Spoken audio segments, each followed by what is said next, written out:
नमस्कार साथियों, आचार्य क्लासेस में आप सभी का हार्दिक स्वागत है। आज मैं आपको कक्षा 10 के अध्याय नंबर 2 तुलसीदास जी के बारे में चर्चा करेंगे। हमारा अध्याय है तुलसीदास जी, जिसमें राम, लक्ष्मण और परशुराम जी के संवाद के बारे में बताया गया। संवाद किसे कहते हैं? दो व्यक्ति है जिनके आपस में बातचीत किया जाता है, उसे क्या कहते हैं? संवाद कहते हैं। आपस में बातचीत करना, एक दूसरे के बीच में क्या करना? बातचीत करना, उन्हें हम क्या कहते हैं? संवाद कहते हैं। यानी राम, परशुराम और लक्ष्मण जी की जो संवाद है, जो बीच में बातचीत हो रही, उन बातों के ऊपर हम चर्चा करेंगे। इससे पहले हम अध्याय 2 के 30 पंक्तियों के माध्यम से हमने उन पंक्तियों का अर्थ सही ढंग से समझा। अब जो आगे की कुछ पंक्तियां हैं, जिसमें लगभग मैंने आपके 2 पद है क्लियर करवा दिए थे, और अब अंतिम पद है तीसरा पद, उस पद के ऊपर हम चर्चा करेंगे। ठीक है ना साथियों? मैंने 30 पंक्तियों के माध्यम से आपको पहले ही इन अध्याय नंबर 2 का हिंदी अनुवाद आपको सही ढंग से समझा है। चलिए हम आगे अपनी 31वीं पंक्ति लेकर के उपस्थित होते हैं। तो चलो साथियों, 31वीं पंक्ति हमारी विपुल बार।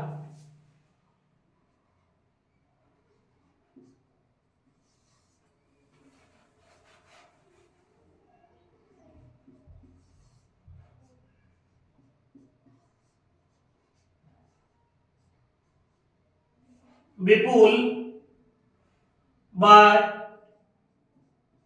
विपुल बार मही, विपुल बार मही देवन,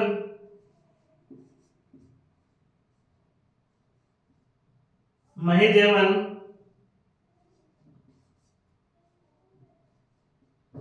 दिनी, मही देवन दिनी।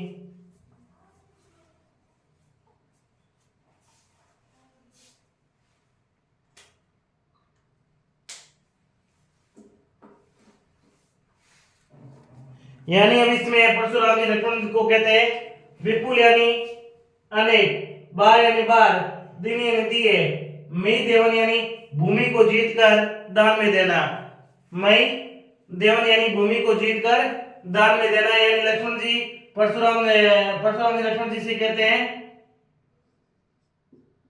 अनेक बार भूमि जीतकर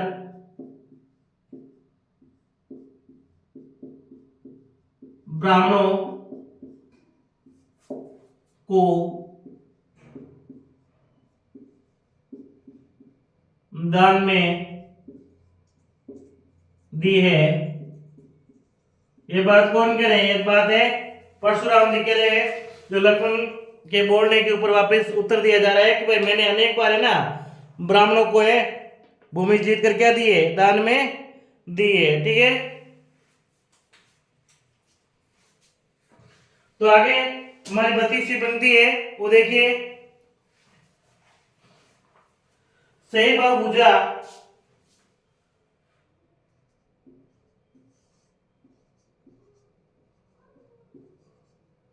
सहे बाहुभुज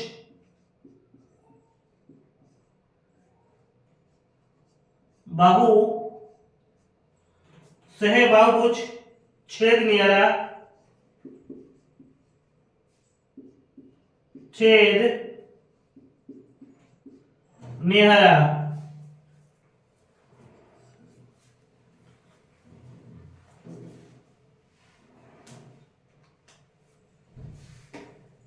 यानी आगे परशुराम जी और कहते हैं सह यानी सहभाव यानी सहस्त्र, ये सह ये नहीं, ये सहस्त्र है। सह यानी क्या? ये सहस्त्र बाहु, क्या? सहस्त्र बाहु, भुज छेद नहीं आ रहा। तो आगे इसमें परशुराम जी कहते हैं सहस्त्र यानी सहस्त्र बाहु, भुज यानी भुजा, छेद यानी काटने वाला, निहारा यानी कुल्हाड़ा है। यानी मेरा भुजा है ना, मेरा जो फरसा है 1000 भुजाओं को काटने वाला है। आगे परशुराम जी कहते हैं मेरा फरसा मेरा फरसा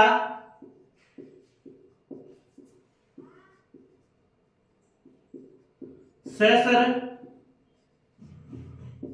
भुजाओं को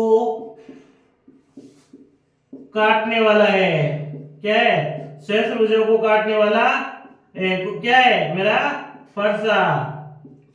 ये कौन कह रहा है? ये परशुराम जी कह रहे हैं। किसे कह रहे हैं? लक्ष्मण जी को कह रहे हैं। ठीक है, आगे 33वीं पंक्ति है, परशु बिलोकी महिप को मारा।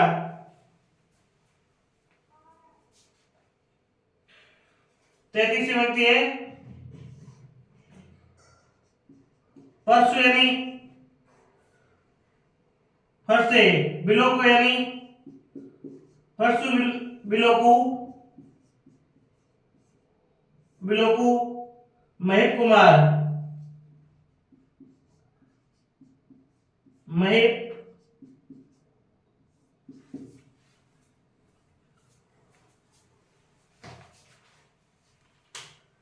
यानी अभी ये परशुराम जी लक्ष्मण को कहते हैं परशु यानी फरसे की तरफ, बिलोक यानी देखो, महिप कुमार यानी हे राजकुमार, महिप कुमार यानी हे राजकुमार। हे राजकुमार कौन? लक्ष्मण।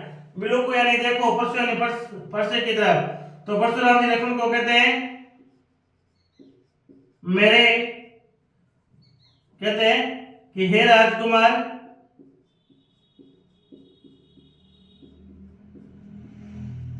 हे राजकुमार मेरे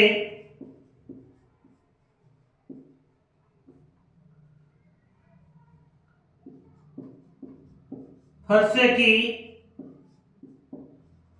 ओर देखो। क्या कह रहे हैं? हे परशुराम मेरे फरसे की ओर देखो। क्या कह रहे हैं? हे परशुराम मेरे फरसे की ओर तो देखो। परशुराम जी को परशुराम लक्ष्मण को कहते हैं राजकुमार मेरे फरसे की ओर तो देखो। अब 34वीं पंक्ति है, मातु पितु, मातु प्रीति, मातु प्रीति जनी सोच बस,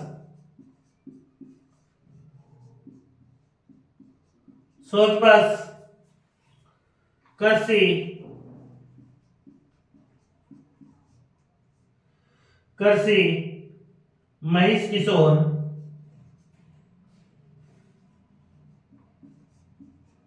महेश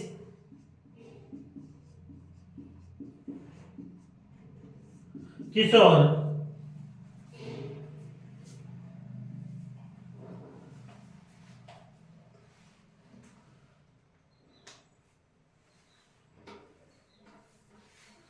यानी परशुराम जी लक्ष्मण को कहते हैं, क्या कहते हैं? मातु यानी माता, पितु यानी पिता, जन यानी जनो, सोच बस यानी शोकाकुल या शोकग्रस्त, कर्ष यानी करो, महेश किशोर यानी हे राजकुमार अपने माता पिता को है ना शोकग्रस्त मत करो।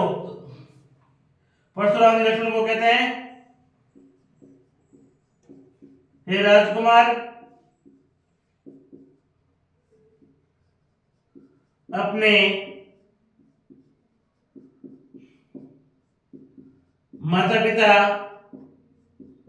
को शोकग्रस्त मत करो। अपने माता पिता को शोकग्रस्त क्यों कर रहे हो? ठीक है ना, अपने माता पिता को शोकग्रस्त मत करो। आगे वापस फिर क्या बात होती है वो देखिए, गर्वन के अर्भक 35वीं पंक्ति में कहा गया है,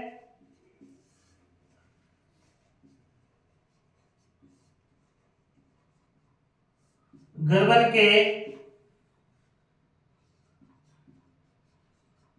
अर्भक, गर्वन के अर्भक दलन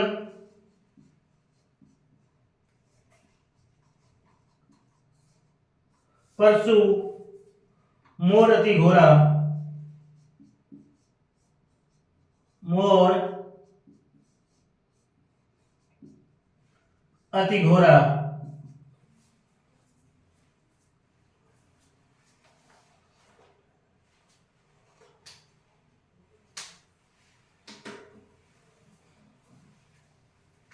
घोरा यानी भयानक, अति यानी बहुत, मोर यानी मेरा, परसों यानी फरसा, दलन यानी सहार करने वाला, अर्भक गर्भन यानी गर्भ के अंदर ही,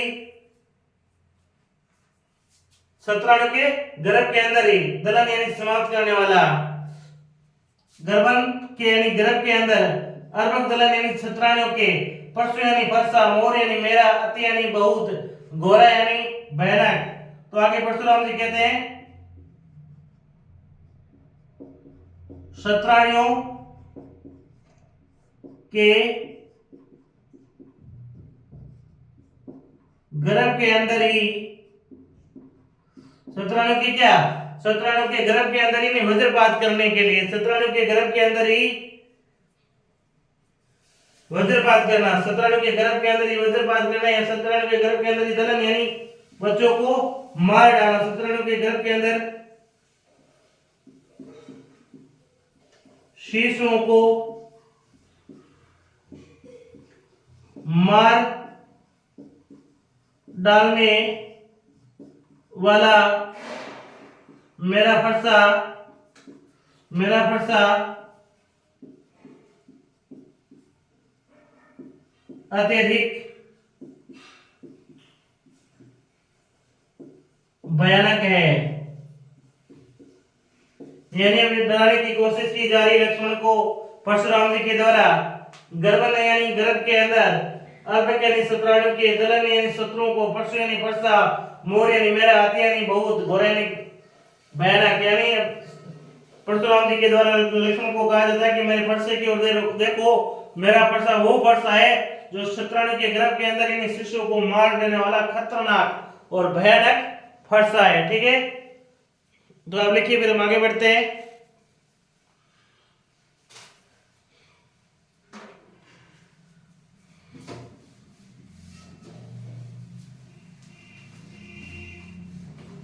पैंतीस पंक्ति का अनुवाद हमने कर लिया है।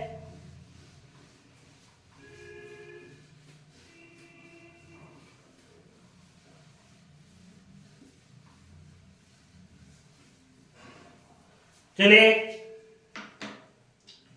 36वीं पंक्ति है। बेसिर लखनऊ गोले मर्दवानू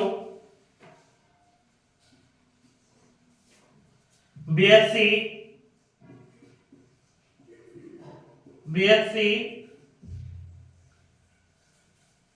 लखनऊ बोले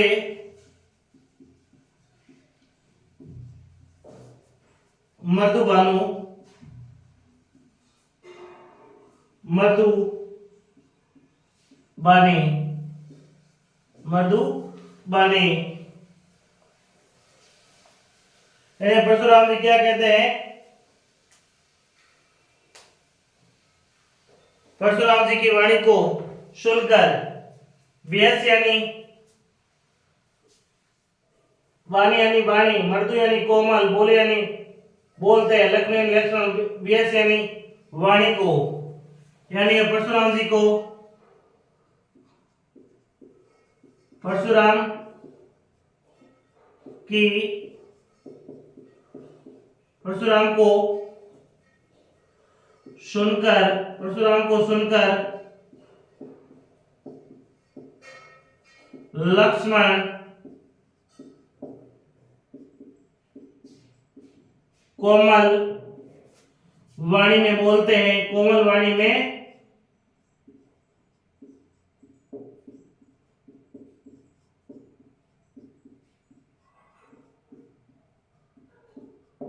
यानी परशुराम को सुनकर लक्ष्मण कोमल वाणी में बोलते हैं। अब क्या बोलते हैं वो देखिए।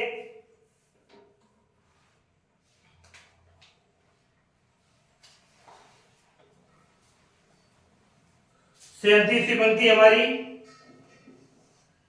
अमनुष्य, अहो मुनिषु,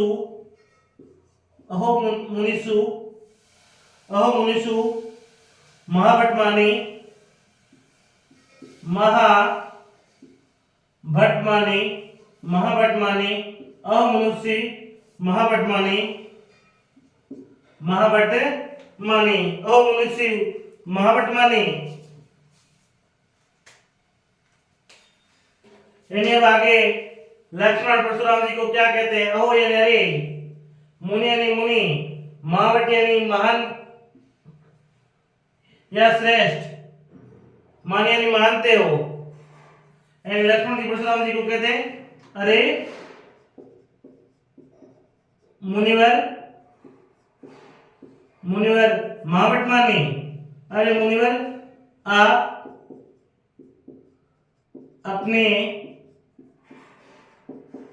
आपको श्रेष्ठ मानते हो। ओहो, श्रेष्ठ मानते हो।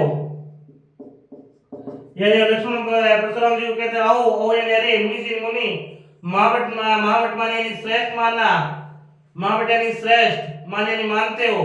यानी लक्ष्मण जी परशुराम जी को कहते अरे मुनि आपने आपको क्या मानते हो? श्रेष्ठ मानते हो।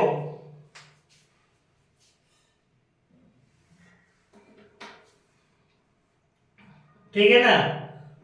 तो यहां पर मैंने लिखा मूल के साथ में श्रेष्ठ क्या, योद्धा की बात हो रही है ना, श्रेष्ठ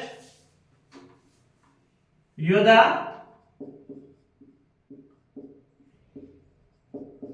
मानते हो। ठीक है, तो हम 38वीं पंक्ति में चलते हैं। 38वीं पंक्ति क्या है? पुनि पुनि मोही देखाओ कुठारू, पुनि पुनि मोही देखाओ कुठारू,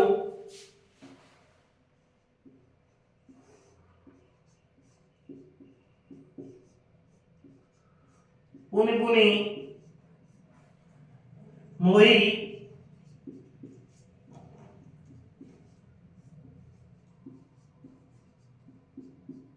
देखाओ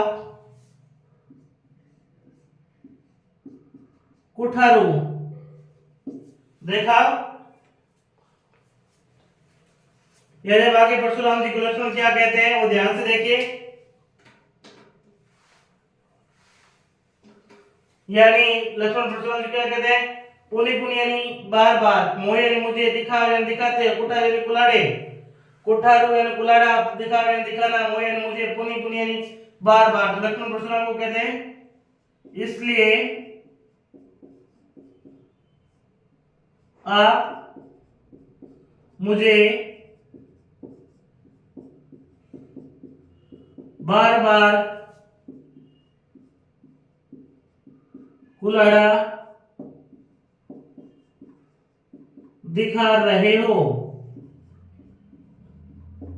दिखा रहे हो। यानी पुनि पुनि मोही दिखाओ कुठारू, यानी परशुराम जी को लक्ष्मण कह रहे हैं इसलिए आप मुझे क्या बार बार कुलाड़ा दिखा रहे हो क्या? फिर आगे क्या होता है देखिए। आगे 39वीं पंक्ति में चैतुड़ावन फूंकू पहारू,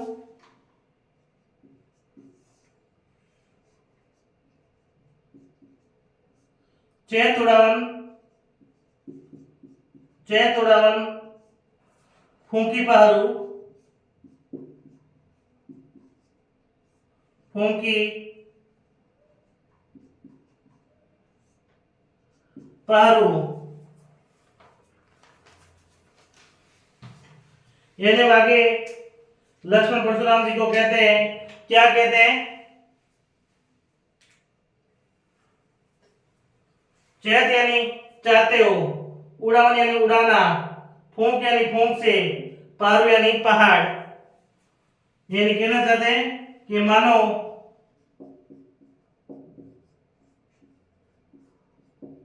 फूंक से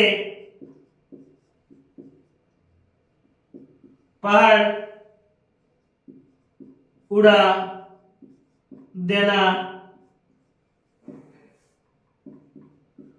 चाहते हो। चेत उड़ावन फूंकी पारू, मानो फूंक से पहाड़ उड़ा देना चाहते हो। मानो फूंक से क्या, मानो फूंक से पहाड़ उड़ा देना चाहते हो। कौन कह रहे हैं, ये परशुराम जी को है, लक्ष्मण कह रहा है। क्या कह रहा है, तो देखिए 40वीं पंक्ति है हमारी। यहां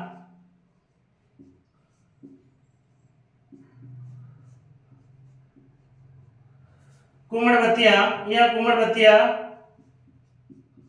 यह कुमड़बत्तियां को नहीं, को नहीं, ठीक है ना। परशुराम जी को लक्ष्मण बहुत बड़ी बात करें, क्या कह रहे हैं वो देखिए, नहीं यानी नहीं, को यानी को, कुमड़बत्ती यानी छुई मुई की, यहाँ यानी यहाँ, यहाँ यानी यहाँ, कुमड़बत्ती यानी छुई मुई का पौधा, को यानी कोई, नहीं यानी नहीं। लक्ष्मण जी कह रहे हैं यहाँ पर भी कोई छुई मुई का पौधा नहीं है, यहाँ पर भी कोई छुई मुई का पौधा पौधा नहीं है। यानी परशुराम जी को लक्ष्मण कह रहे हैं भाई यहाँ पर भी है ना कोई कुमड़बत्तियां नहीं है, अर्थात कोई छुई मुई का पौधा नहीं है जो आपके इसे डराने से हम धमक डर जाएंगे, ऐसा आप सोच मत लेना कि भाई यहाँ पर कोई छुई मुई का पौधा है, आप डराओगे हम डर जाएंगे, नहीं भाई ऐसा नहीं होगा। फिर 41वीं पंक्ति है, 41वीं क्या पंक्ति है, जयत्रजनी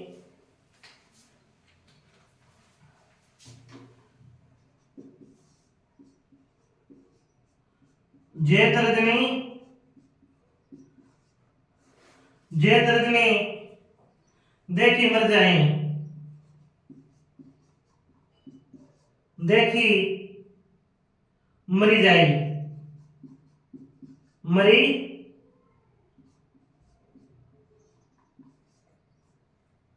जाए।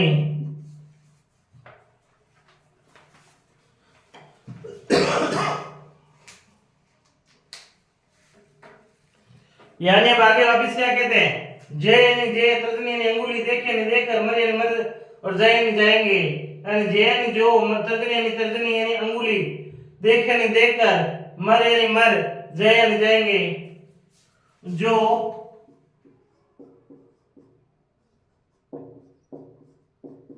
अंगुली को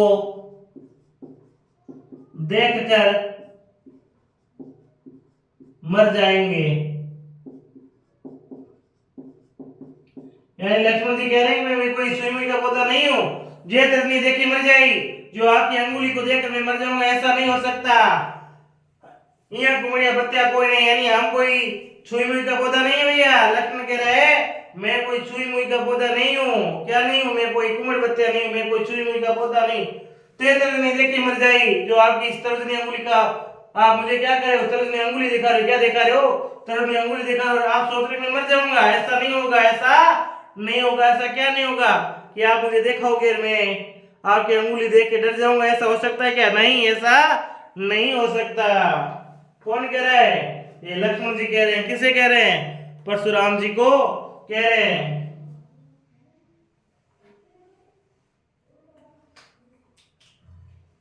अब आगे 42वीं पंक्ति,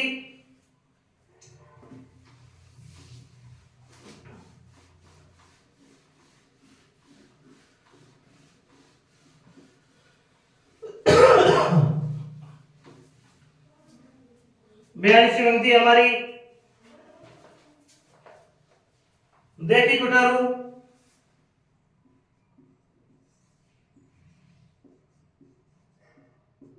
देखी कुठारू सरासन बाना, सरासन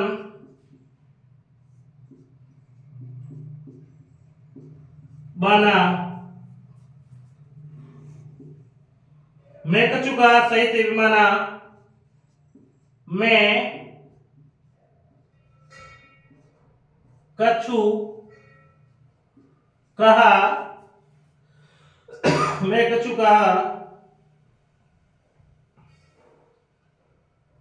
सहित वाला सहित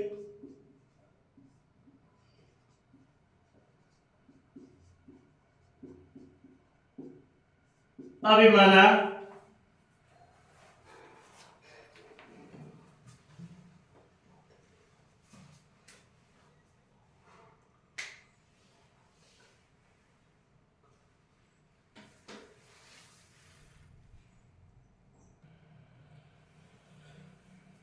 यानी देख यानी देखा, कुठार यानी कुलाड़ा, श्रासन यानी आगे कंधों पर बाण, बाण यानी बाण, बाण धनुष बाण, मैं यानी मैं, कछु यानी कुछ, कहा यानी बोला या कहा, सहित यानी अभिमान यानी पूर्वक यानी अभिमान पूर्वक कहा।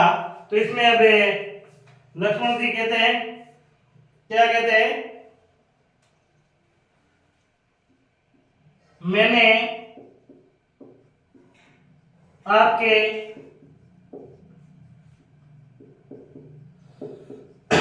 हाथों में, मैंने आपके हाथों में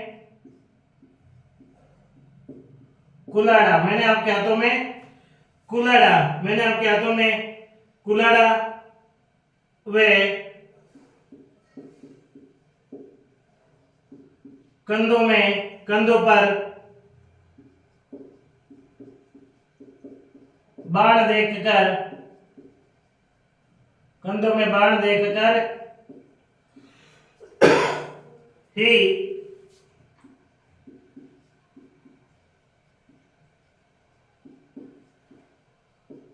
अभिमान पूर्वक, अभिमान पूर्वक कहा। ठीक है ना। अभी लक्ष्मण जी कहते हैं मैं तो आपके ना जो हाथों में कुलाड़ा और कंधों पर जो बाण देखा है ना, उन्हें देख करके अभिमान पूर्वक कहा है। आगे 43 पंक्ति, भर्गुसतु भर्गुसूत भर्गुसूत समुजी,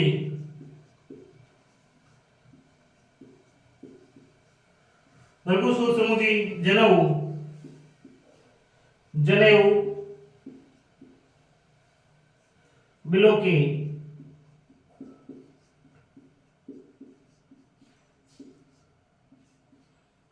बिलोकी। आगे परशुराम जी कहते हैं भर्गुसूत यानी ब्राह्मण, समझ यानी समझकर, जन्म यानी छोड़ रहा हूं, बिलोकी यानी आपको, यानी अभी परशुराम जी को लक्ष्मण कहते हैं मैं आपको ब्राह्मण जानकर छोड़ रहा हूं। क्या मैं छोड़ रहा हूं? मैंने आपको ब्राह्मण, भर्गुसूत यानी ब्राह्मण समझकर, जन्म यानी आपको, बिलोक यानी छोड़ रहा हूं। मैं आपको क्या है, ब्राह्मण मानकर या ब्राह्मण जानकर क्या कर रहा हूं, छोड़ रहा हूं। ठीक है ना। ऐसा मत समझना कि मैं आपसे डर रहा हूं। फिर आगे 44वीं पंक्ति, जो कछु कहूं, जो कछु कहूं, जो कछु कहूं सहुरिस,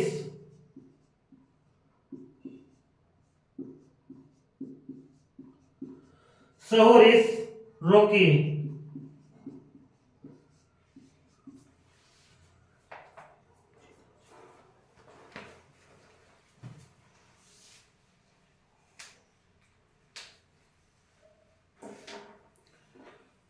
जो यानी जो, कछु यानी कुछ, कहू यानी कहा, सो या आपने, रीस यानी क्रोध में, रीस यानी क्रोध, रोक यानी रोक रहा हूं, तो लक्ष्मण परशुराम को कहते हैं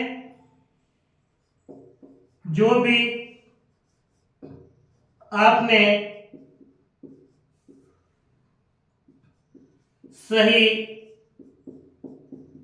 गलत अर्थात या उचित अनुचित जो भी आपने उचित अनुचित कहा मैं क्रोध को रोक कर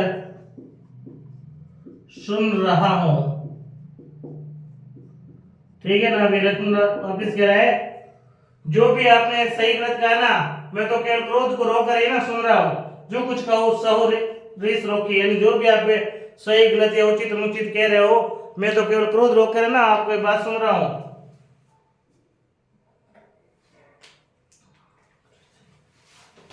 फिर 45 बनती है शूर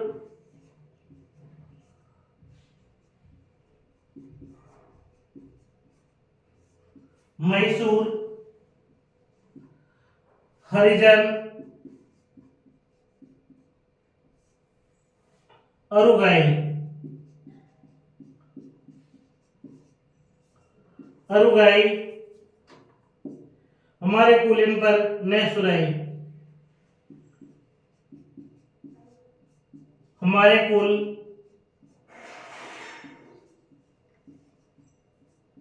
इन पर न सुराई।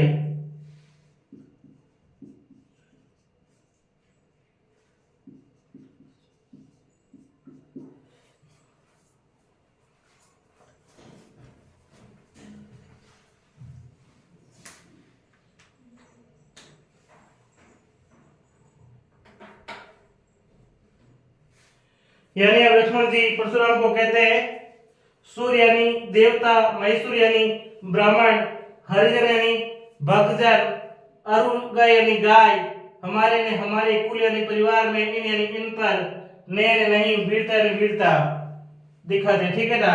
तो लक्ष्मण परशुराम जी को कहते हैं देवता, सूर्य यानी देवता, मैसूर यानी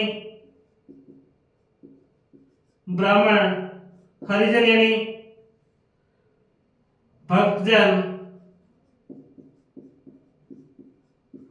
वह अरुगा यानी वह गाय, गाय पर,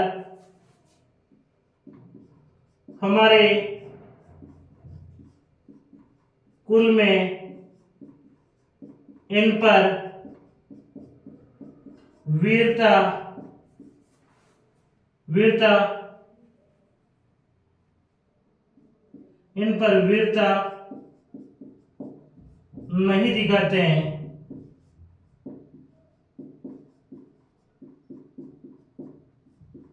नहीं दिखाते हैं। ठीक है ना।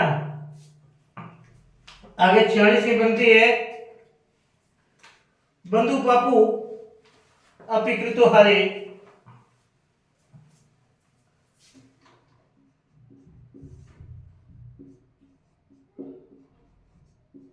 बंदे पापू आप कीर्ति हारे। आप कीर्ति हारे।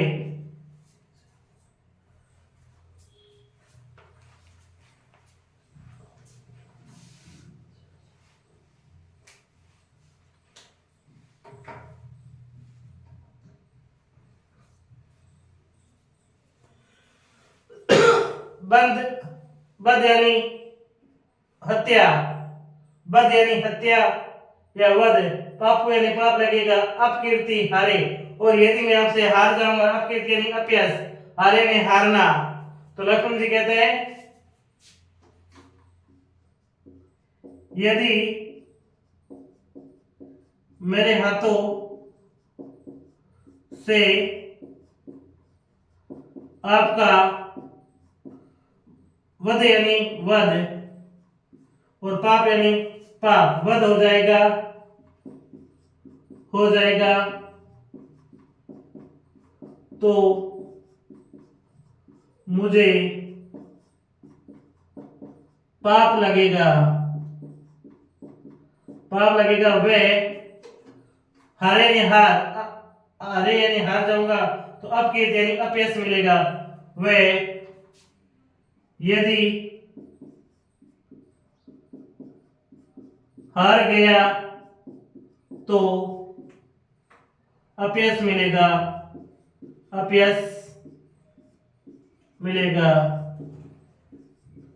ठीक है ना।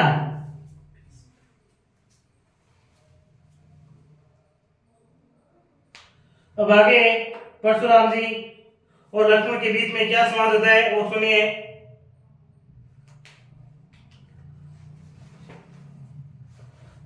सैतालीसवीं पंक्ति है।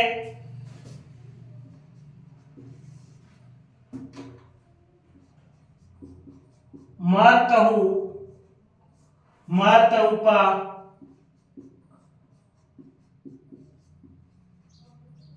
परिये तुम्हारे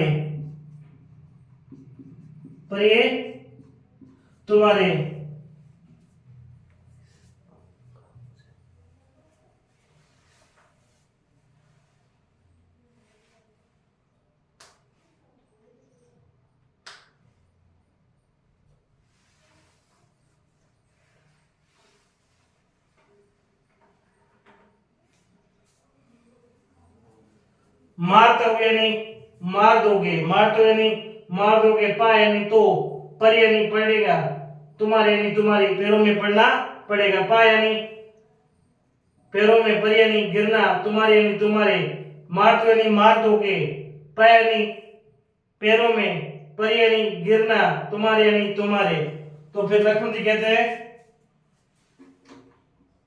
यदि आप मार भी दोगे तो भी आपके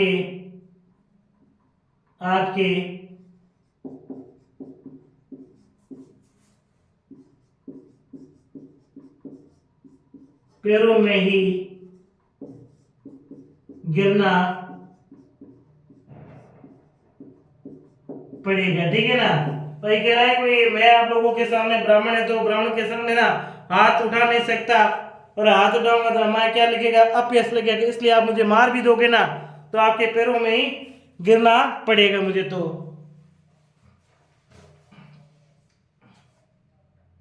फिर आगे चलते हैं हम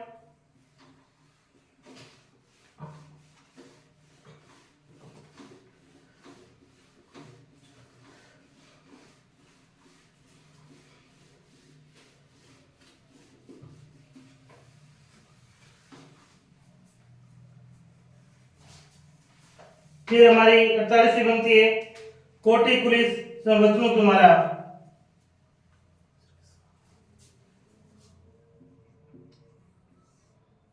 कोटि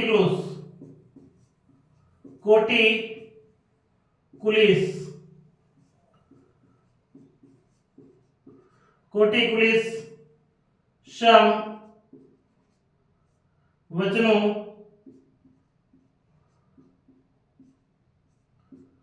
तुम्हारा।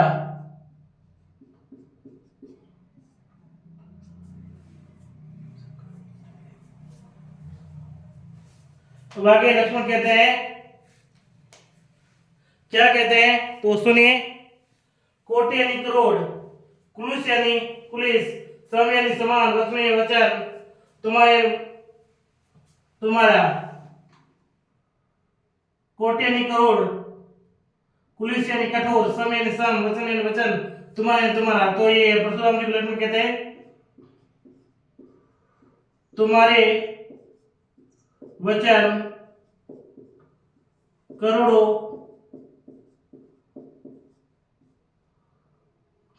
कठोर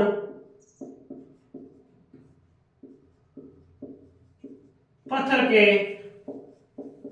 समान लगते हैं। तुम्हारे वचन करोड़ों कठोर पत्थर के समान लगते हैं। कौन कह रहे हैं? परशुराम जी को है, लक्ष्मण कह रहा है।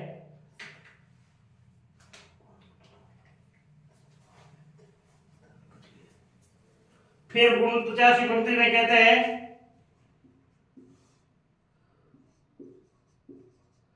व्यर्थ धरु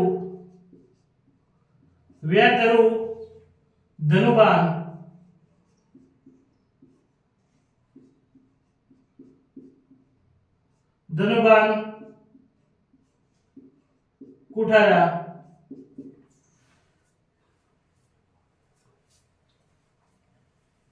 फिर आगे लक्ष्मण जी को परशुराम जी को लक्ष्मण क्या कहते हैं सुनिए।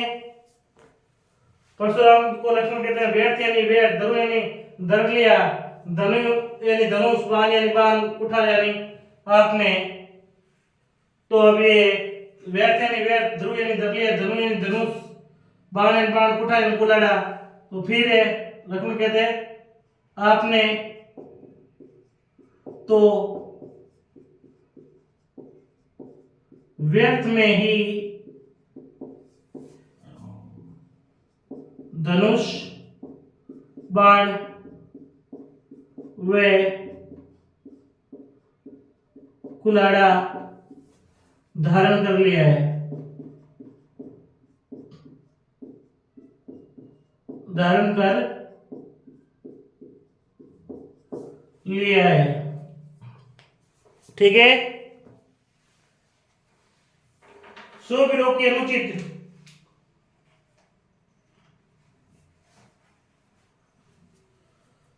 अब 50वीं पंक्ति में कहा जा रहा है, यो विलोकी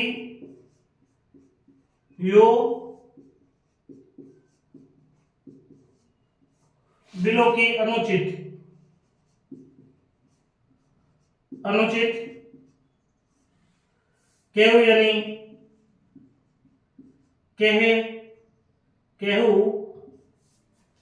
छमु यानी छमु, महामुनि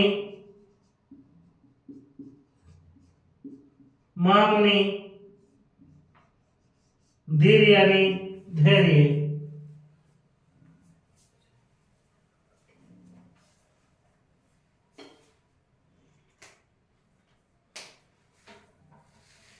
यानी अब इसमें क्या कहा गया है?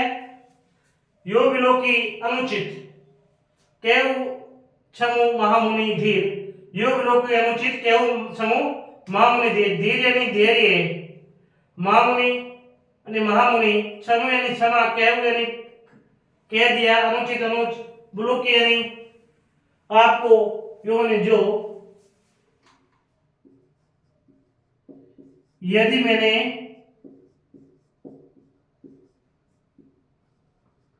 आपको अनुचित कह दिया हो तो मुनि, महान मुनि, महामुनि या श्रेष्ठ मुनि कह दिया हो तो श्रेष्ठ मुनि क्षमा करना, क्षमा करना। अब है 51 पंक्ति, 51वीं पंक्ति है,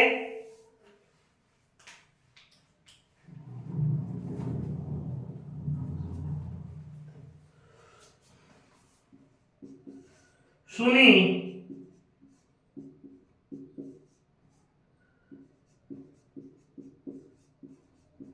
श्रोष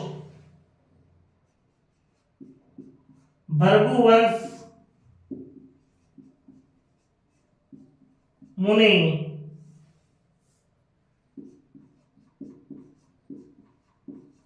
बोले गिरा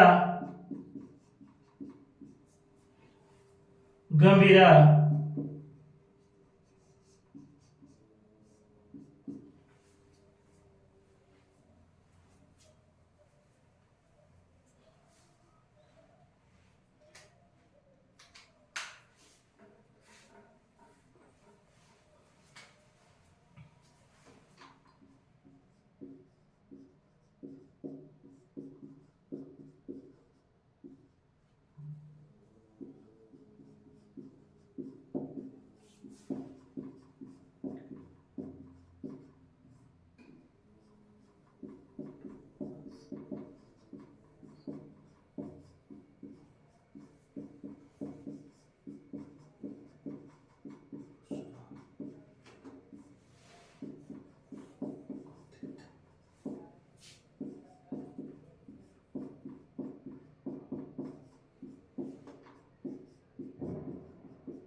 यानी सुन यानी सुनकर, श्रोष यानी ये व्यंग्य, सुनी यानी सुनकर, व्यंग्य यानी बात या व्यंग्य।